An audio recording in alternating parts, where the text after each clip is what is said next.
Hey guys, it's the Jade Gemini. This afternoon, I'm super excited to go ahead and bring you an overview of Spyderco's brand new 2023 fourth quarter product reveal. Their sort of catalog. So today, we're going to go ahead and be talking about what is basically in here, some of my predictions for the future, just some of the excitements, just basically go over. Spyderco is a big deal for me, being sort of the first premium knife that I ever owned with an Endura 4 that was passed down from my grandfather. So it has both the family aspect as well as just me starting to collect, having my first PM2 being like, this is the nicest knife I'm ever going to own, and things like that. So this is my Endella Warrenclyffe MK390, which will be using this, for example, throughout this review and also, or this video, and this is going to get a review, of course. But let's go and jump right in. They have their kooky, silly, sometimes it's a rocket ship, sometimes it's a fish, right? This time it is a bull. Yeah. And so that basically sets us right off to a good point. Basically, the flagship or cover knife that it seems like Spyderco is basically unveiling a brand new knife called the Spyderco Bodacious. And basically it says that it's designed by Sal, and it is named after a American riding bull that became famous as the world's most dangerous bull. Looks like that we have a 5-ounce knife, compression lock, G10, pretty big knife as well, pretty stout, a 3.6-inch blade. Look, 4-position clip. Look, to be honest, this is not anything new. Look familiar? This is going to get a review too, but I just got this in literally seconds ago in the mail in a trade. And so this is a Shaman, right? And the Shaman has been fire for Spyderco ever since they ended up releasing it. This is a Blade HQ M4 and micarta exclusive, but ever since releasing it, it has been a bunch of people's favorites, being a big old tanky thing, and again, being their more sort of having these big contoured scales that they have as well, right? Just being a bigger knife when a lot of Spydercos, I think, are a little bit more small, and things like that. This is a big hit. And there's been, again, exclusives and things like that. And so I think Spyderco is saying, hey, people are making these skinny scaled versions. So now let's delete the choil. Let's delete this secondary bump, and let's carry that blade length further down and that handle further up and make it more of a flowy, ergonomic handle. So you can really see this. This is kind of cut off, so it looks weird, but you can really see it here. Just exactly what's going on. These are more flat slab-sided scales instead of the contour scales, but they do cut in, have more like room to move back and forth instead of it like locking you into an ergonomic placement here, right? And it is going to be a US-made Golden, Colorado model. So I'm sure that this also means that the aftermarket is going to explode. Titanium scales, contoured scales, micarta scales, G10, Ultim, whatever have you, right? Rips Garage Tech, Flytanium, sharp dress knives. Gosh dang, what are some other ones that I can think of here that make amazing scales? Yeah, you get it. You get it. I don't have to go in great detail. Just a lot of scales that are going to be made here. So, awesome thing here. Oh, okay. A Discord. Sorry about that. Okay. So the next thing to that specific point here. There we go. Sorry. We have the military that just came out. Again, they're going to probably be sending out sprint runs of this. This is the compression lock military 2, right? The big old boy, but definitely more paramilitary 2 DNA in here mixed in, but this is the S110V. So I think this is an open welcome. S110V is one of those standard Spyderco models that are the sort of more premium version. S110V is a super cutting steel that cuts and cuts and cuts. It is also stainless, but it is fragile, kind of like a ceramic plate, right? So you got to think ceramic hard, you know what I mean? But not particularly durable. So really good for cutting open packages, cutting tape, right? Little things like this, but zip ties, using it as a, not that you should, but again, if you use that as a screwdriver, things like that, you get a trade-off. I digress.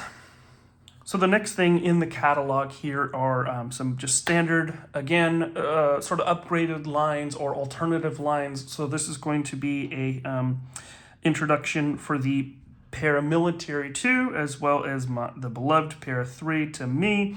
Nothing new here, but these are going to be in Spy 27. So Spy 27 is Spyderco's proprietary cobalt sort of based or additive steel that they developed with crucible powder metallurgy's CPM. So I love this kind of stuff, the steel stuff, the metallurgist kind of stuff. But basically, again, this steel has been brought out in other knives in the past, but I don't think it has had just big super adoption. They just sort of put it in little knives here and there. I can't even, again, I don't even think it's had such a huge success. I can't even think off the top of my head those particular knives, right? But it is a sort of offering that they're going to continue to push. They kind of like S35VN, right? And S30V was Chris Reeves' proprietary stuff, and then started getting dealt out, or was made at least in collaboration with Chris Reeve. This is kind of like that, but again, more exclusive to Spyderco just for their models. So with Spy 27, Pete over at Cedric and Ada's did a test on it. I don't think it necessarily scored super high in the cutting, right? But I think it was pretty easy to sharpen, and it has toughness somewhat around S35VN, I believe, right? With some decent corrosion resistance, and I think it held an edge a little bit better than that. So, nice to see an offering that's going to be readily available, right? But is it the most exciting thing? Next thing we are going to have is just some pink, bright pink Para 3s. I love pink. I'm somebody that's not afraid to like a color because it's a certain gender color or anything like that. My favorite color is purple, right? Or flat dark or one of those two. But anyways, okay, cool. Next thing, Little Native, lightweight, right? They're kind of doing the same thing that they did with the Tenacious series and all the sort of China-made high-quality Spydercos, right? Basically, they are taking and making this a lightweight model with the Little Native out of their lockback. They have a, what is it? They have I think it's the Little Native, right? That is a compression lock. They also have this lockback version here. And so now they're just taking the Native 5, shrinking it down in the, Little Native that is the compression lock, but having the backlock version that is for strength and use, and people sometimes like backlocks, and making it the lightweight version, which apparently this is going to be in CTS BD1N, so this might be a cheaper option than the American-made Native 5 lightweights as well. So maybe this will come in more around that Japanese Spyderco range. So this could actually be a cool alternative. Definitely better than VG10, I would say, or at least comparable.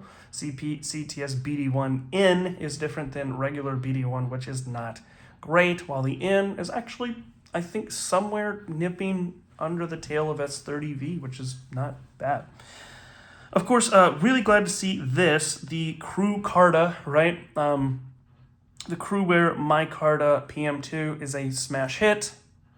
So it's really nice to see, again, another standardized Spyderco that is come out is the, PM2 Cruwear. This is the military version, which I think is a perfect pairing, as well as getting it in the little Para 3. So with this particular knife, Cruwear is a steel that I really love, right? If you like carbon steels, which I'm starting to open up to them, this is dangerous with me being in Florida, where it's swamp butt in the pocket and it sweats and my micarta comes out wet. I'm gonna have to keep this oiled and hopefully it still doesn't rust on me. God help me. right? Same thing with this K390. But I think M4 is kind of probably the worst. I say that because Cruwear is more like D2 in the corrosion resistance, roughly. Again, I'm no super metallurgist, but from my personal use and just what I'm reading here, if you don't rust up D2, I think you're going to be okay with Cruwear. Just keep it dry, keep it oiled, and I think you're going to be safe, even though this is uncoated. It has really good, pretty good, what is it, sort of wear resistance, so you're going to get some edge retention from it for sure. Again, you're going to get a little bit more corrosion resistance than something like M4, right?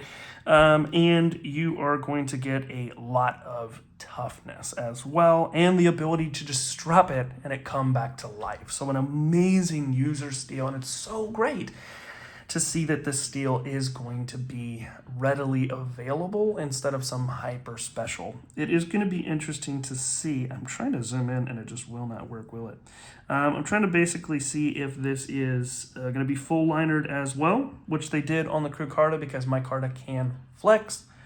It doesn't say here though, but still, good thing here. And then that also brings me into the next thing. There is a Cruwear Manix 2 and Manix 2 XL, right?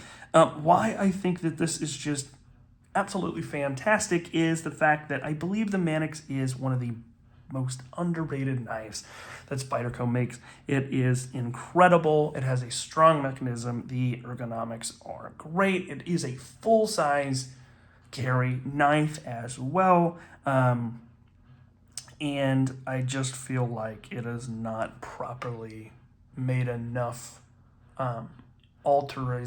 sprint runs and limited editions and things like that. So seeing that this is going to be in Cruwear, be this user chassis, right, with this bolt lock or ball lock that is super crazy strong, way stronger than even the compression lock, is just absolutely great. Probably going to say that these are going to be, unfortunately, not the lightweight. I don't know if they're going to use nested liners or if they're going to use the full liners with this.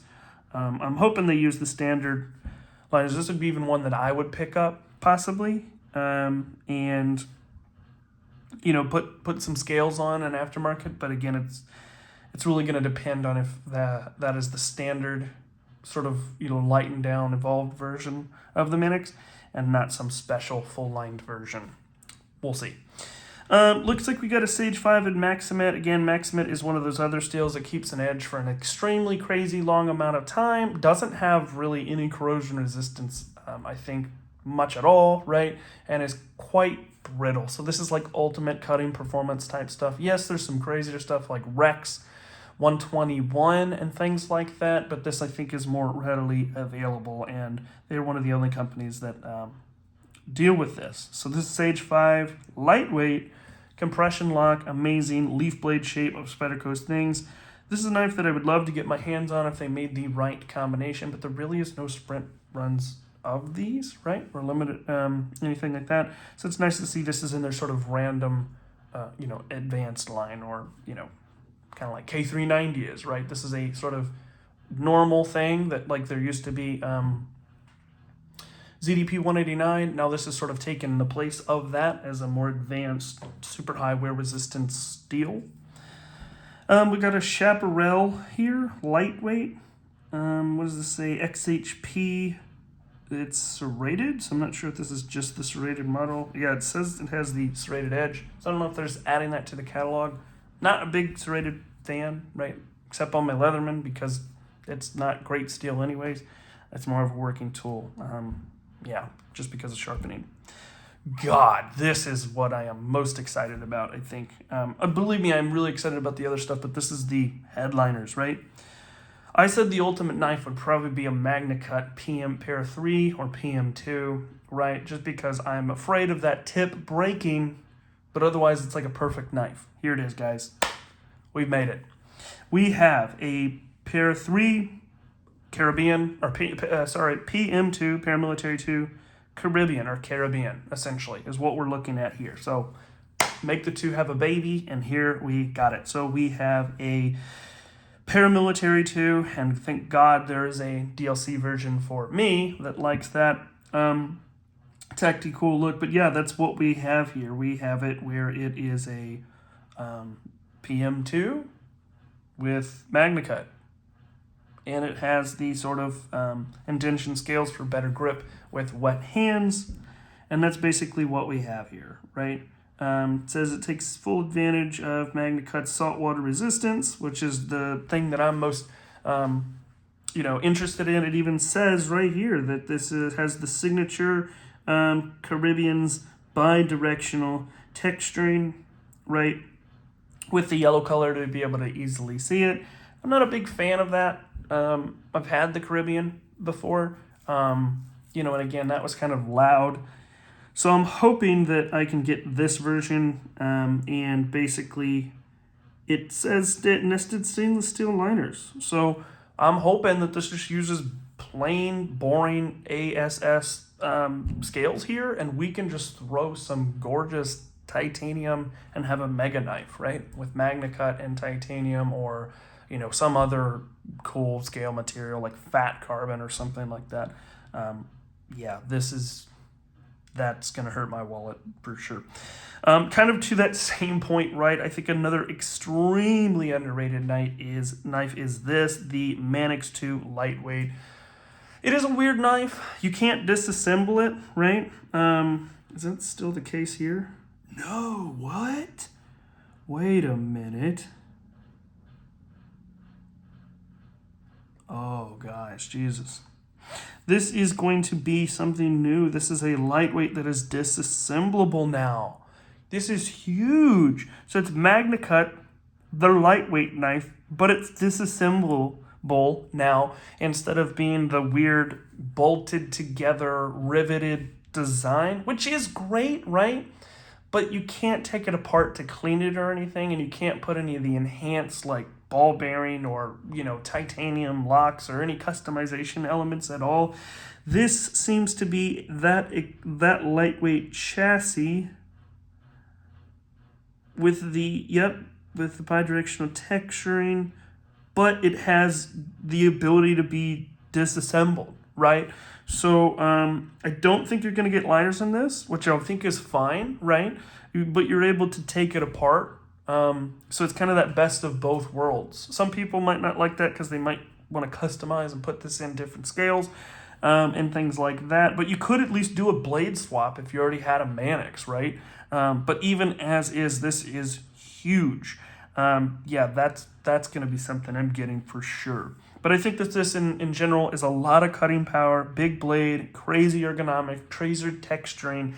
The lightweight in general, I think, is extremely slept on just because you can't disassemble it and there isn't really any option for maintenance or customization. And here we are. This is that knife. So this is insane. Can you imagine some advanced weapon technologies, Manix lightweight salt scales, right? Ugh. With this blade, that's insane. Another thing to that point, we have the Para 3 lightweight, always a knife that I feel like just barely missed the mark, right? They're always really off-centered. You can't, the ones that I've had alleviate blade play, right? It's either blade play or a complete terrible action if you can eliminate the blade play. And even then, I've tightened it all the way down as much as I could in one of the versions that I had, and I still could not eliminate that blade play. So kind of a weird concept, is cool, but the execution is not. But the great thing is, if you buy this and you want a perfect knife, you could buy this. You could buy some titanium, Rip's Garage, or I think it's Rockscale Designs makes them, as well as I know Advanced Weapon Technologies makes a linerless liner, and there you go. That's an amazing knife, right? Thin, Para 3, MagnaCut, aluminum or titanium, chef's kiss, right? Next, we have Native Chief, and this is a big knife that I've had the XHP version for about 5 seconds and sent it back, but this is a Native Chief lightweight. So I think that this is actually an interesting knife. If you're an outdoorsman, right, you want a big old knife that can get stuff done, make sure to cut into some fish or maybe cut a steak if you're out and about. You don't want to worry about rust. You don't want to worry about corrosion. We have a lightweight that is a MagnaCut, which is going to be tough and really, really big and have that thin I also think this could be a hunter's knife, right?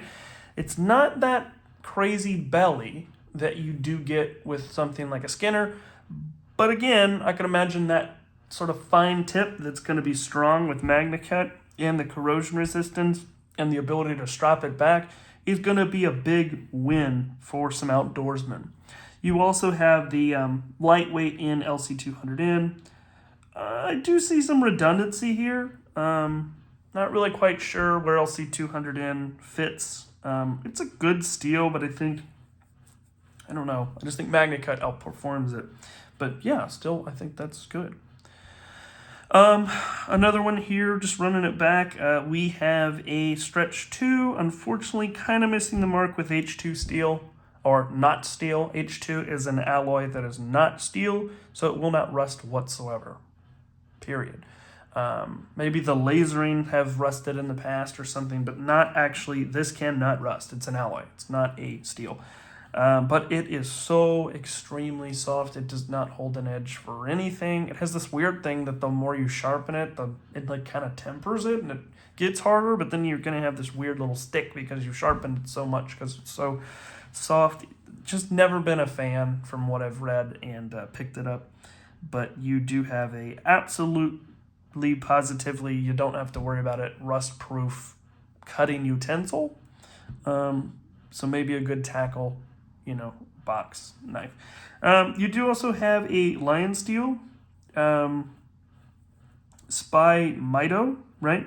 So back in the past, a knife that I just oogled over was a Lion Steel Spyderco knife that was made. This is basically the new version of that. You've got micarta, you have a titanium frame lock. It's made in Maniago, right?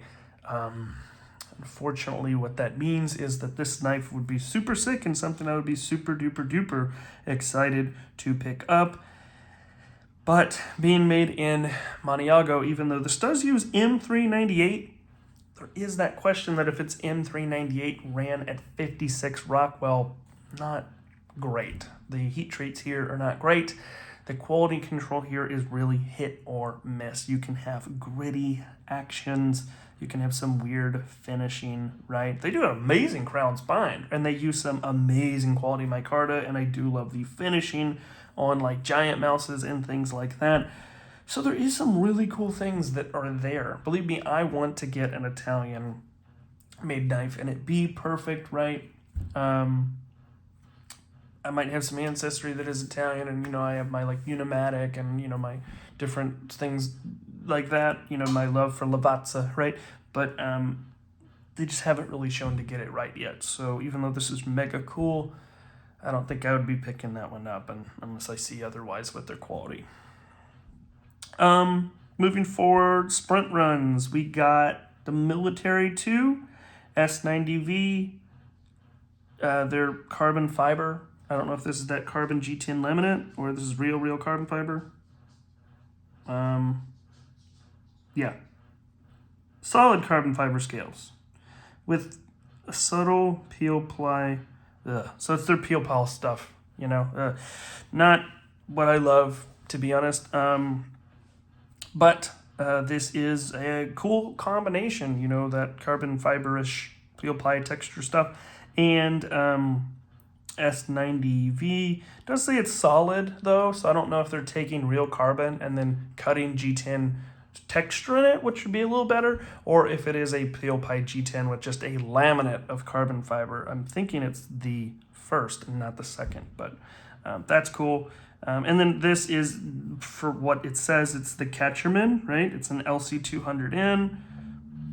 Easy to see, rust proof, really good. Again, this is going to be great for fishermen, as the name says, or maybe that would even be good for hunters, but I don't know if you'd want to be getting that part in, your meat if you're skinning, so I'm not really quite sure about that.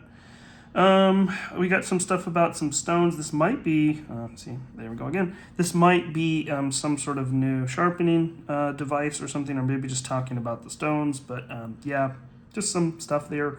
And then we got a Mule Team knife here, which is black. What's going on here?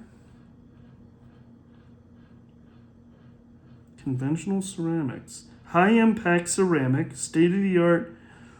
Ooh, now that is actually something else.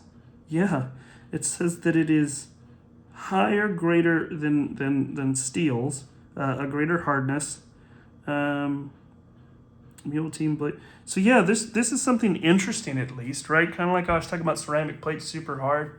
So we have a ceramic material, kind of like those Kyocera chef's knives that just cut like a really long time, but really, you know, are not sharpenable. So it'll be interesting to see if this is resharpenable, but it says state-of-the-art ceramic injection molded material. Basically made out of a company out of Switzerland, formulated for high density. Oh, given it exceptional toughness and resistance to cracking. I don't know. We might be seeing something in the future. Maybe this is going to be the replacement to MagnaCut.